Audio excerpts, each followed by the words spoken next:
Peymon who? Mottahedeh. Peymon Mottahedeh. Who is he? Never paid taxes for 30 years. Fought the U.S. tax court and won. See, I believe our rights come from God, not from government.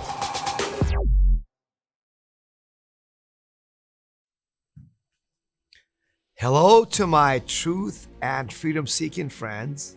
I am Peymon Mottahedeh, the president of Freedom Law School, which I created in 1996.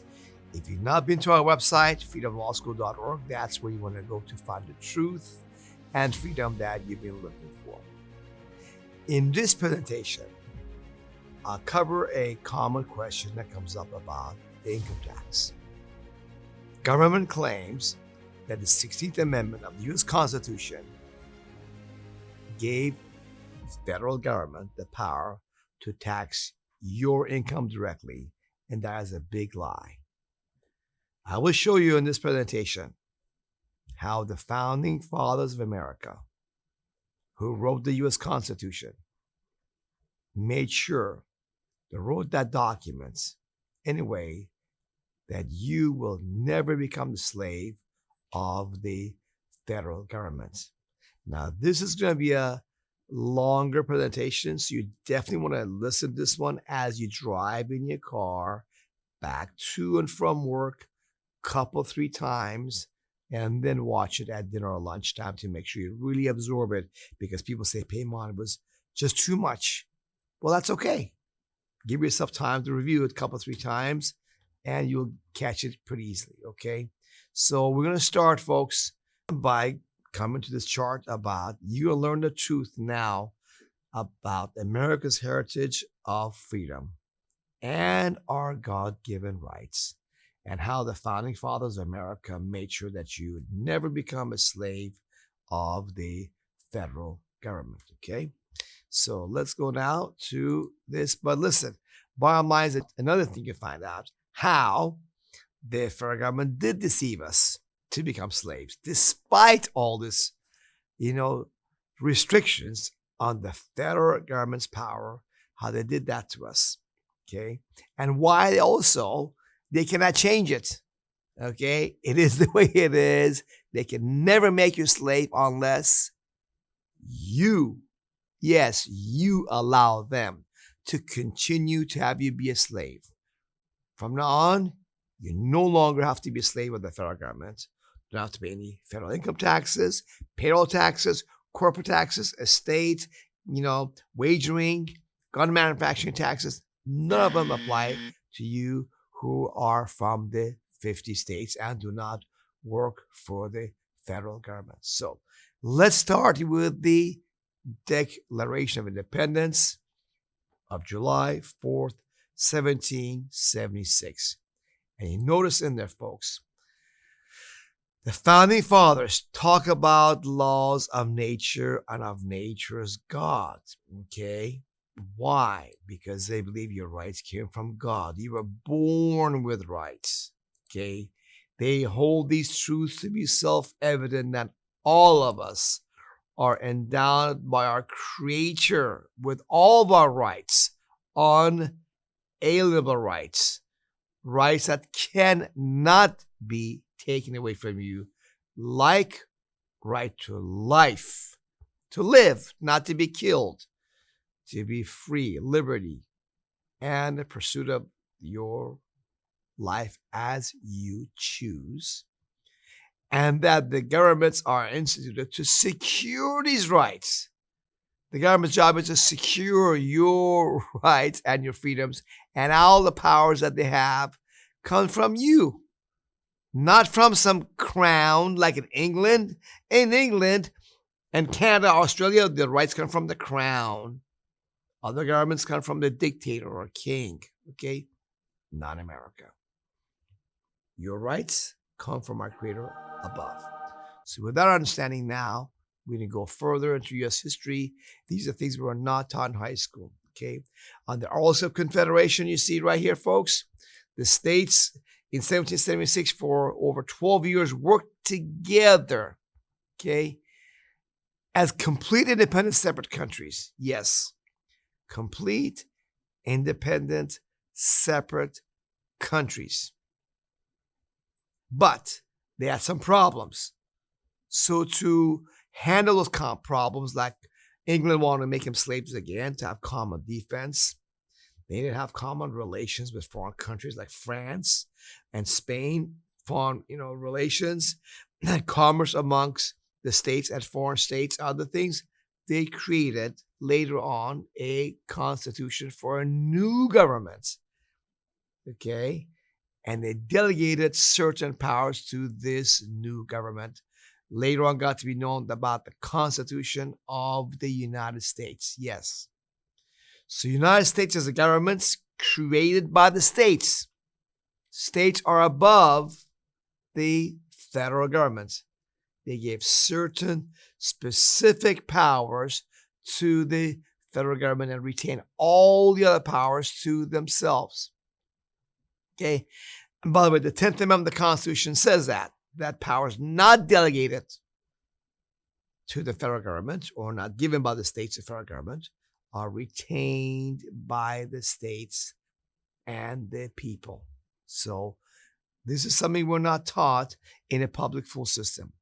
It's not like what we taught that there's the federal government, the states, county seats, and the people. No, it's people above the states, states above the federal government, except those narrow areas that the states gave those powers to the federal government. Now, with that, let's talk specifically about taxation, because the federal government's taxing powers were deliberately and specifically limited in the U.S.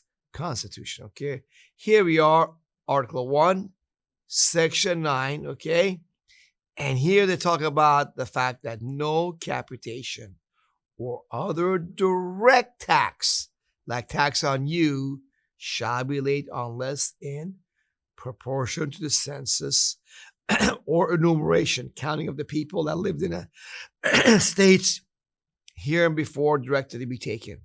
Okay, that's one limitation in the U.S. Constitution on direct taxes, because income tax is a direct tax.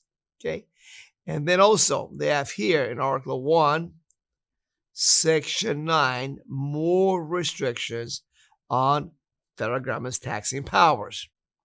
Representative and direct taxes shall be apportioned or divided up among the several states, which may be included within this union, okay, according to their respective numbers. Remember, America is not one country. We are a union of states, of countries. They came together. They created an agent in Washington, D.C. to do certain things for the states. That's why the president, once a year, goes to Congress and gives State of the Union address, not the State of the Country address. That's why the corona lockdowns were done country by country, state by state. South Dakota had no lockdowns during corona. Florida had a little bit and got rid of them very quickly. California, New York, and Hawaii had draconian lockdowns because that's how the system is. I have a Florida citizen first and a U.S. citizen second. All of you are citizens of your country, your state, and then the federal government second. Now, with that understanding again, let's get back to the U.S. Constitution. So, back in the late 1700s, this is the very first direct tax, okay, that was laid by the U.S. government in 1798, okay? Look at the language of the law that they say, a direct tax of $2 million shall be and hereby is laid upon the United States. This United States is a union states, the countries of the union, and a portion to the states, respectively, in the manner of the following. One example, to state of New Hampshire, $77,705.36 and 2 mills. to state of Massachusetts, $260,435.31 and 2 mills. In other words, the states with bigger population have bigger representatives in Congress and House Representatives. They paid more. The states with a smaller population and a smaller representation in House Representatives pay less taxes. But with mills, you see here, this is the same as what you see in your gas station. You see gas is $3.48 and 9/10. That's what that mills is about, okay? It's still unit of money in America, okay? So Congress did this thing several times in the early 1800s. During the War of the States, Lincoln's War of Aggression against the South, he did a direct tax without apportionment, in my opinion, clearly unconstitutionally, because he cannot do that. But he did it anyways because he had the power, he had the gun. And that's when America started going down, because the federal government was put above the states who had every right, who came into the Union voluntarily, to leave. Remember, we have the right to leave, to be free. The people, the states have the same power and rights. But anyhow, that's how it was done many times back then. But they wanted to tax the American people as slaves, the international bankers. They created the Federal Reserve in 1913, and they pretended to have ratified the 16th Amendment of the U.S. Constitution, which supposedly gave Congress the power to tax you, the average American people. It was not ratified, the 16th Amendment, but that is irrelevant. It doesn't matter anyways. Here's what the language of the 16th Amendment says: that Congress shall have the power to lay and collect taxes on income from whatever source derived without apportionment among the several states and without regard to any census or enumeration. So it looks like they make an exception to the parts of the Constitution that require direct taxes to be apportioned among the states, and depending on the census and how many people, enumeration, people live in those states. But no, the Supreme Court says that Congress was given no new taxing powers, as you shall see here. This is a Supreme Court case of Stanton versus Baltic Mining Company of 1916. Okay, now here in Stanton, okay, they mentioned the previous Supreme Court case of Bushaber versus Union Pacific Railroad, which is a very convoluted case, which basically said that the income tax cannot be a direct tax, because you cannot have one part of the Constitution saying direct taxes must be portioned be in conflict with this other part that says the taxes on income are not subject to apportionment. Supreme Court said you cannot have that. The two parts cannot be opposing each other. What they could have done, we should have repealed the direct taxing, apportionment, and census requirements of the Constitution, but they didn't do that. Okay? So here's what, in Stanton case, nicely summarized what the Supreme Court case in Bushaber said. They said this about the Bushaber decision about the 16th Amendment. By the previous ruling, the Bushaber case, it was settled that the provisions of the 16th Amendment of the U.S. Constitution conferred no new power of taxation. Folks, that's very simple, very plain. But who reads Supreme Court cases? Almost nobody. These are also not taught to law school, to lawyers. This is not taught. I bet you go to any lawyer out there, okay, and ask them if they know about this, and they'll say you, no, you taught me something new. And they mislead the lawyers in law school by not teaching them these very important Supreme Court cases that now you're seeing before you. Okay. Now, to emphasize that Congress did not get any new powers, folks, let's go look at the other times the Constitution was changed. The 13th Amendment, who outlawed slavery or involuntary servitude. Guess what? In part section 2, it says Congress shall have the power to enforce this article by appropriate legislation, because Congress was giving new powers that it did not have before. Look at the 14th Amendment also, okay? You go down to the last part of the 14th Amendment. It says Congress shall have power to enforce by appropriate legislation the provisions of this title, because 14th Amendment gave Congress new taxing powers. Look at another constitutional amendment we got here, folks. The 15th Amendment, folks. Okay? That your right of a citizen to vote shall not be abridged or by account of race, color, or previous condition of servitude, right? You have right to vote, everybody. If you're a slave, that's okay. Now you can vote, no problem, guaranteed. And Congress was given power to enforce this article by appropriate legislation.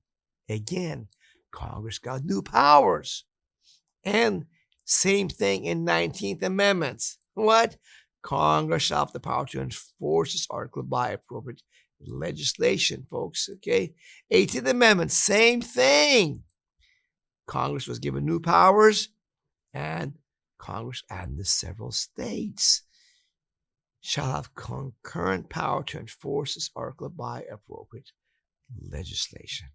See, where 16th Amendment, folks, what? Did not give Congress any new taxing power.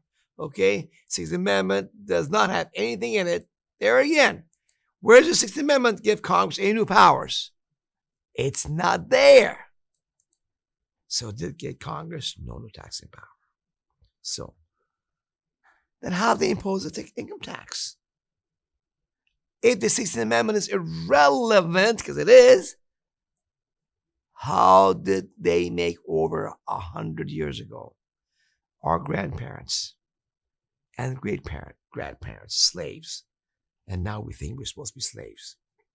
I'll show you. Watch. What happened, folks, is you use this power in the Constitution. Article 1, Section 8. The federal government was given in the Constitution power to exercise exclusive legislation in all cases whatsoever over such district, which eventually became the District of Columbia, right? Became the seat of the government of the United States, right? And any other property like authority over all other places that the federal government acquires to perform its functions. That's where they get the power from, as well as this other part of the Constitution. Okay?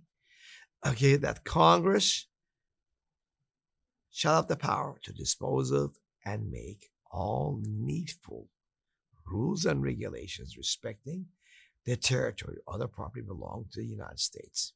Yep. The property of the United States in D.C. and other lands and buildings and dockyards, whatever of the federal government, they can do whatever they want and make all kinds of rules and regulations. That's in Article 4, Section 3 of the U.S. Constitution. Okay? So, what you don't know, folks, is this. The term United States legally is not one thing. It can mean 3 different things. Okay? This is a case of Hoover and Allison Company versus Avod Tax Commissioner of Ohio, which came out in 1945. Look at what the court says.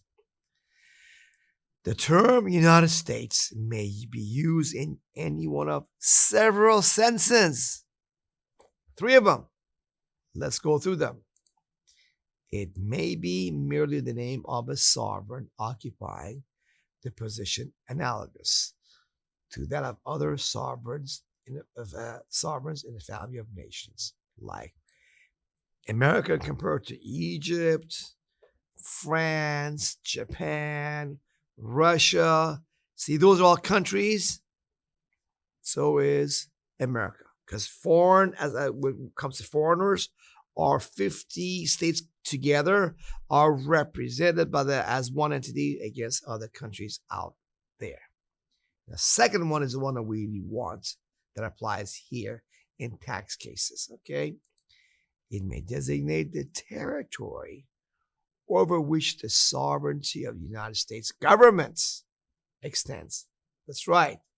The land of Washington, D.C., and its buildings, dockyards, forts, magazines, arsenals, and other lands they conquered. Okay? That's the United States, folks. That tax laws are written for. I'll show it to you once again. Okay? Also, it may be the collective name of the states which are united by and under the Constitution. The 50 states, New York, Texas, California, Florida, folks. It may talk about all of them in the collection. But the one tax laws are written, the one that you see, folks, in the Internal Revenue Code, okay, is the federal tax laws, is primarily applying to Washington, D.C. That's the definition they're using that applies here.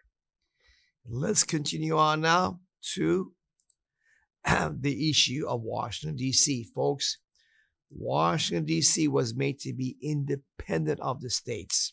It was given to the federal government so that it would not be put under the pressure of any one state that it may be located in. If they put it in New York or Pennsylvania, those states could have put a thumb under the new government. They didn't want that. So they gave it this land, 10 square mile swamp land that nobody cared, from Maryland and Virginia to do whatever you want in that swamp land.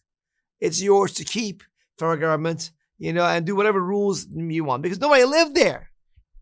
Nobody was ever expected to live in Washington, D.C. It was just meant to be a safety place for the federal government. Now, let's go back to history one more time to refresh you, folks. In 1776, we had 13 independent countries, states, with a population of 2.5 million. Each state was about 200,000. That's it. No one expected to live in D.C., remember?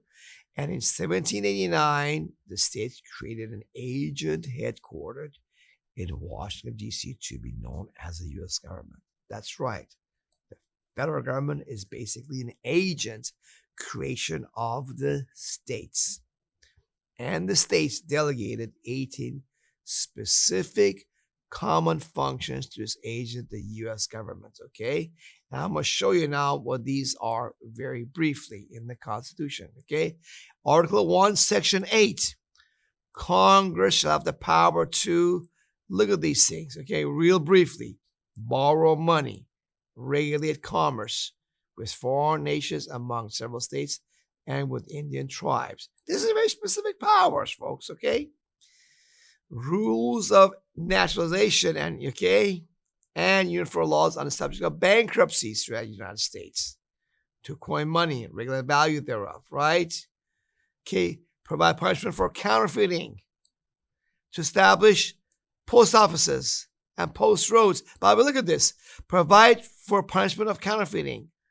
The federal government doesn't have power to punish anything else unless specifically provided for in the Constitution. Okay? To promote progress of science and useful arts. To constitute tribunals inferior to the Supreme Court. Okay? Define and punish piracies and felonies committed on the high seas. See? To declare war. Raise and support armies. Provide and maintain a navy. Okay? To make rules for government and regulation for land and naval forces. provide for colony militia, okay, to execute the laws of the Union, okay, to provide organizing armies, all that military stuff. Actually, a lot of it is just military defending us from foreigners out there, from England, who want to take us back, and to exercise exclusive legislation in all cases. Whatever over such district, which I showed you, became Washington, D.C., right? Okay, to make all laws then which shall be necessary and proper for carrying out the previous things mentioned. That's it, folks. Congress, the federal government, is a government of limited powers, not over the states.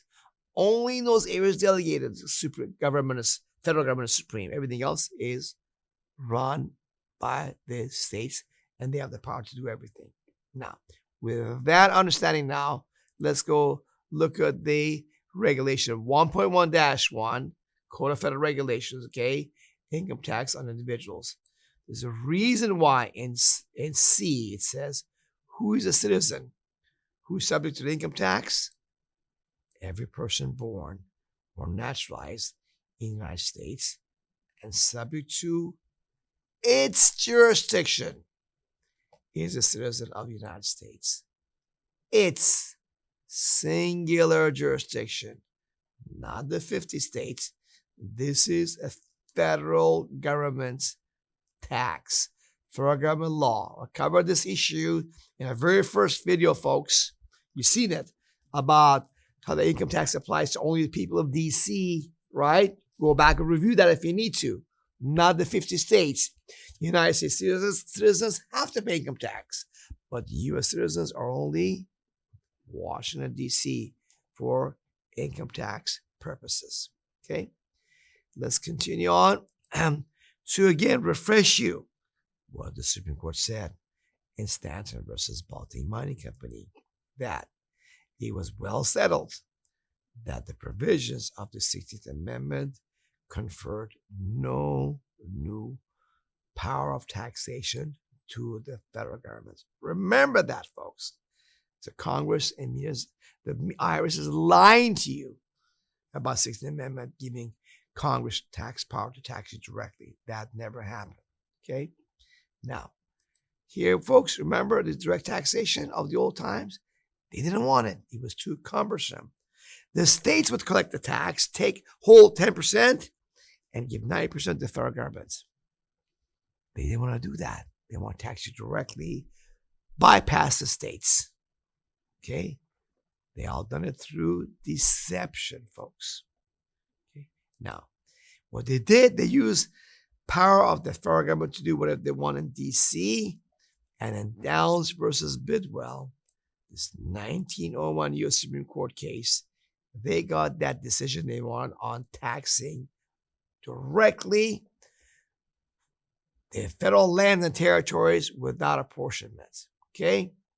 So this case was a case where the Supreme Court decided whether U.S. territories were subject to provisions of protections of the U.S. Constitution. Yep. And it's not. Okay? The decision narrowly held that the Constitution does not necessarily apply to territories.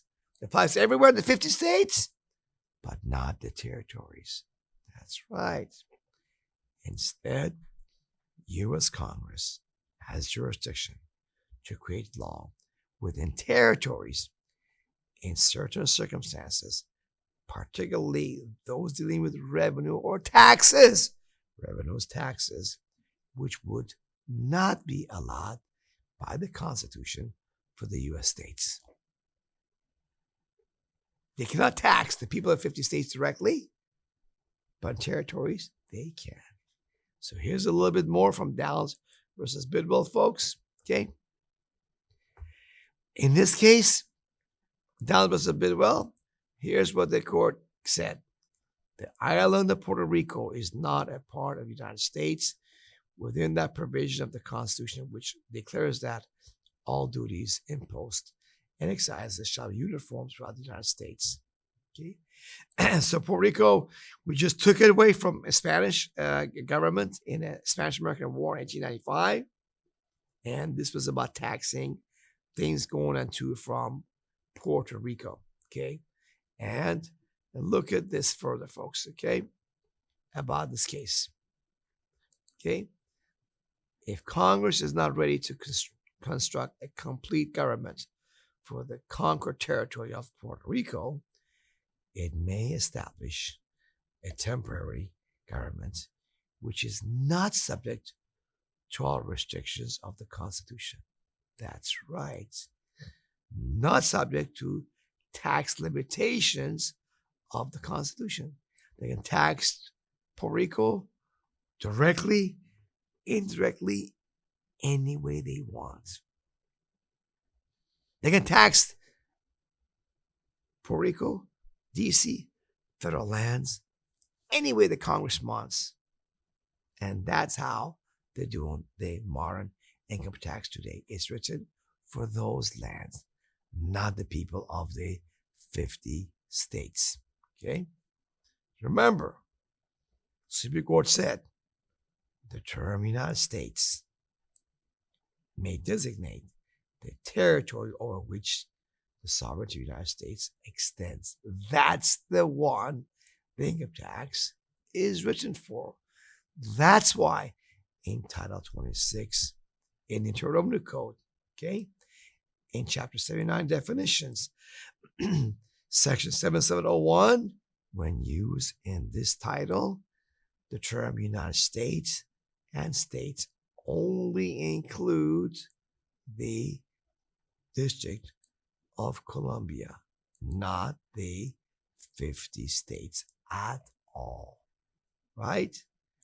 The federal government can only tax your income in Washington, D.C. if you are a D.C. citizen or resident, okay? And again, to show you when it comes to oil taxes, excises, tax on activities that you can avoid, that's what excises are. They must be uniform throughout the 50 states, tax on oil and other activities. When it comes to oil taxes, look at this, okay? Tax on petroleum, okay? Section 4,612 for the purposes of this subchapter. What subchapter? Subchapter A, tax on petroleum. They can tax the 50 states and territories. United States means the 50 states and all the other territories. It's constitutional. They can do that, but not taxing you directly. That was never the plan of the federal government, for you to become a slave. And the Supreme Court said so in Bruce Shaper case and the Stanton versus Baltic Mining Company case. Okay? So, folks, so now you see again, this U.S. individual income tax return is a Washington, D.C. individual, not you, not the people of the 50 states income tax, okay? And the instructions for 1040 form correctly says that all these rules apply to all U.S. citizens who are D.C. citizens, as defined in the Internal Revenue Code, as allowed by the Constitution. They could not tax the people of the 50 states. So that is why, folks, they cannot change it now. They cannot say, oh, we'll just take the definition out and include 50 states. No, because that would make the income tax law unconstitutional. The way the income tax law is written right now is clearly constitutional. It does not apply, however, to the people of the 50 states. It applies to the people, citizens and residents of Washington, D.C., and anybody else from across the world or America that works for the federal government in D.C. Taxes on Social Security, FICA, applies to 4 U.S. island territories of Puerto Rico, Virgin Islands, Guam, and American Samoa, who do certain activities in those 4 U.S. island territories. The rest of you don't have to pay FICA or self-employment Social Security taxes at all, folks. Okay? Now, So remember in Gould versus Gould, U.S. Supreme Court case, 1917, unanimous tax case. The court said in their interpretation of statutes, laws, levying or imposing taxes, it is established rule not to extend the provision of tax laws by implication or implying beyond the clear import of the language used, or to enlarge the operation of tax laws so as to embrace or include matters not specifically pointed out. In case of doubt, the tax laws are construed most strongly against the government and in favor of the citizen not being taxed. Why? Because taxation by definition is theft of your property. That means that the government can come take your money, that money that you buy to feed yourself and your wife and children. No, your children must go hungry because the government needs it first. The government worker needs it first to protect you and your family from bad guys. How does that work? It's necessary to have minimal taxes. Otherwise, we have competing mafia gangs, that enslave you. That's what happens, folks. There's no government. The mafia gangs eventually at some point take over. So we have a minimal government with minimum taxes, minimum theft, just to make sure no mafia gangs take over. Okay. But to keep that in check, guess what? We must make sure tax laws are very clear. There is no implying in taxes beyond what the language of law clearly shows, beyond what's specifically pointed out. There's nothing else there. And any doubt about taxing power goes most strongly against the government's power to tax and in favor of you not being taxed. So, folks, it's all pretty clear. You're not a slave. You are a free man, woman. And in America, we've been duped and enslaved. Guess what? Don't feel bad. I was duped. I was slaved. Okay? So you were too. It happened to all of us. What do you do about it? Don't beat yourself up. Don't say, Peymon, I wish I'd do this 10 years ago, 30 years ago. So what? You're here right now. From now on, you have a choice to be free. But to do that, you must continue to educate and empower yourself, folks. You have to de-brainwash yourself of the lies and educate yourself with the truth that in the public school system, government schools, they deliberately fail to teach you. None of this stuff was taught you. This should be taught you in high school, folks. Yes, easy. In 1 hour, I did it for you. But the solution for you is to go in your car every day as you drive to and from work. Put our videos at Freedom Law School up, okay? Go to Freedom Law School, okay? And start with step 1. Follow the law, step by step, and listen to these as you drive, watch a road safely. Drive, watch the road, but listen why you got to stop filing tax forms. They use it against you. You hang yourself. Why the IRS is mostly bluff. You don't need to be afraid of these guys, folks, okay? Why you can take courage from our victories. We've beaten the IRS consistently, myself and our students. Why you should question authority, write your congressman, and pay taxes only if they can show you the law that requires you to file income tax. And why? If you choose, you can get together like the founding fathers of America, join your Store Freedom Plan, and have 100% guarantee if you want to be free, completely safe from any and all IRS attacks. And folks, lastly, do your part, folks. Take our country back, spread the word. Share our website, folks. Share our videos on social media, Facebook, YouTube, X, Rumble, wherever you are. Email it to your friends, text it to your friends, family members, and co-workers, folks. We got to spread the word. So, folks, love yourself. Love the truth. Love everybody that you know by sharing the truth. They may reject it. They may be saying, "You're crazy. I don't believe you. No, you're gonna get in trouble. Can't be." Whoa. They're experiencing cognitive dissonance. They've been lied all their lives, just like you and I were lied to. Once they hear the truth, at first, their mind wants to reject it. That's normal, folks. You and I, we all experienced that. Remember, when we first heard about this stuff? So, do the people you love closest to your favor. Share this information with them. Again and again and again. At some point, at some time, they go take a look at this stuff with open mind, hopefully, and realize, you are right. You love me. I was one with a closed mind that didn't look at the truth, closed my eyes and ears and mind. But now, thanks for opening my eyes, my ears, and my mind. I love you. You did the right loving thing, folks. So don't be dissuaded by people being, afraid of the IRS, okay? They've been programmed to. So go educate yourself first as you drive to and from work at freedomlawschool.org. And then as you get home or work for lunch and dinner, then you can watch them and verify everything's true. So with that, folks, I give you my love. I would love for every one of you to live a free life as God and you want for you.